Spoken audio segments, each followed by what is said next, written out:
And that comes to my definition of talent, or I define talent as the ability for a shooter to adapt as quickly as possible to the demands of the sport. Yeah.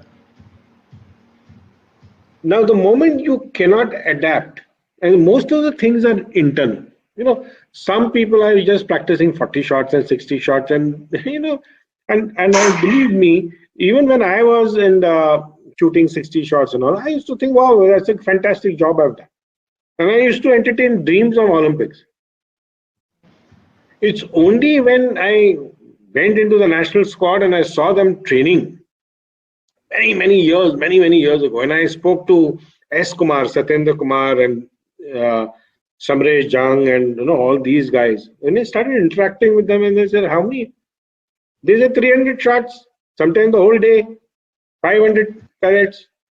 So that was, an earth-shaking revelation for me. And this point is completely, it escapes these youngsters. If they think just by 40 shot, 60 shot, they're going to make it. No, you can't. And then if you tell them that you need to put in a lot of hard work, you know what the answer is in their mind? Hey, this guy's a dummy. I'm too smart. I don't need to work so hard. I'm smart. Yes. That's what I'm saying. You must have the ability to meet the demands of the sport. And you have to accept that you need to work hard. Not only just work hard, you need to work smart. You need to work under a proper guidance, proper coach, proper training program. Just by taking this, what I'm seeing specifically in a lot of shooting ranges, even in your shooting range, you'll see guys come and just bang, bang, bang, bang, bang. Some days they are up, but most of the days they are down. Yes. And then, but this shooting passion has got is so addictive, that when you go home, if you're shot badly, you feel depressed, you don't feel like eating. I mean, even if you're eating, you don't feel like talking to anybody in the family. And then somewhere in the night, there is this ray of hope that somehow you're going to improve. Somehow you would improve. When you think of something, okay, tomorrow, instead of doing this, I'll do this. And very surprisingly, when you change a few things in a technique, for example, I remember when I used to be in the dumps, I used to say, no, I'm focusing on keeping my sight steady. And these are the early days, okay, the first 3-4 months. And early days, and then my trigger is taking too long. So now what I will do, I'll just concentrate on the trigger. And sure enough, it works. But then, because the aiming process is not mastered, I didn't even know what the damn aiming process was. It's just a jigsaw puzzle, like a puzzle thrown on the floor. A child takes it and stumbles and falls, and the damn thing is there. I didn't know what to concentrate on. What comes first? What comes second? What comes third? And that is why the systematic training that is given in the modules is tremendous. But then, this is again another point where people don't want to. No. Who's going to spend money? Free mein kya milta hai? Nothing. There are no free lunches, my friend. For 3 years and 5 years, you're spending lakhs of rupees. They don't believe it. Okay, and then I say, okay, how many tins do you use? Count the number of tins you use in a year. Count the amount of range fees you're paying. Count the amount of money you invested in that pistol of yours. If you invested the same pistol investment in a fixed deposit or a SIP account, how much returns you would get every year? That also has to be taken into account. The most important time is time. You are spending the most precious and valuable period of your life. It's not going to come back. It's not going to come back. But they think, time is like, water in the tap. When you're young, without this training, I would say that your search for improvement will never be an end. Yes. It has to continue.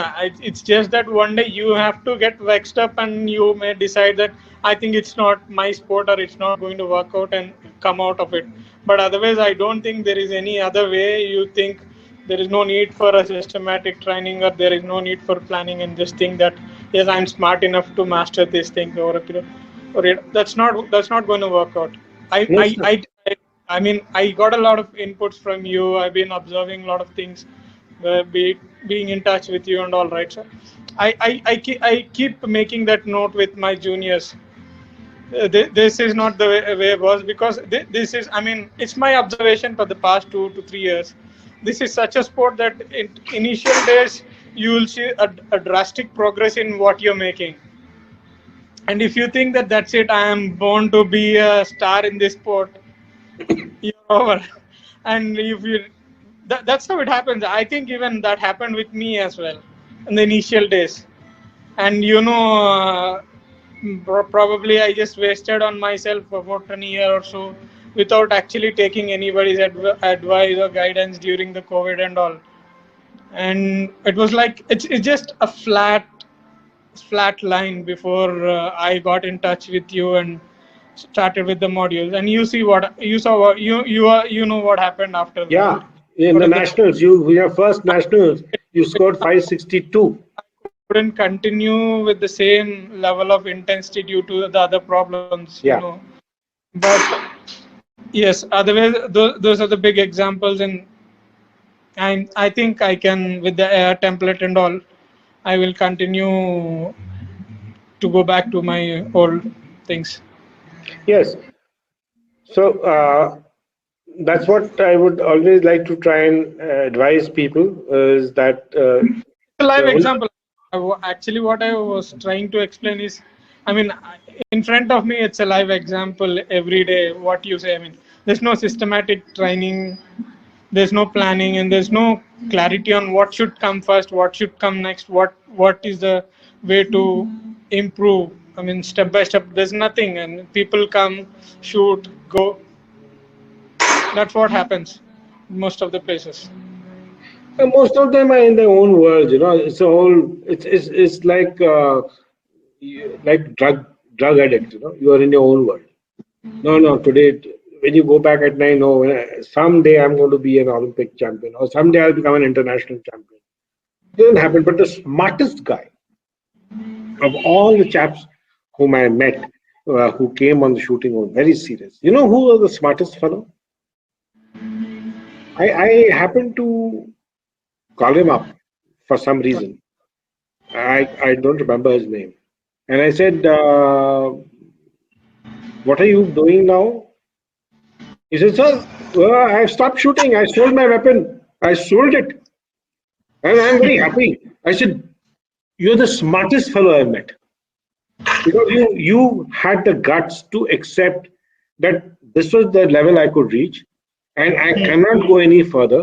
And this is my age, and these are the responsibilities I'm going to face." So you packed that gun and you sold it off. And now, what do? He says, I'm doing my business. I'm concentrating all that time on my business. I said, that's a very smart thing. You can come back to the sport as pleasure, but it's a very cruel sport and very demanding sport. Yes. Thank you very much.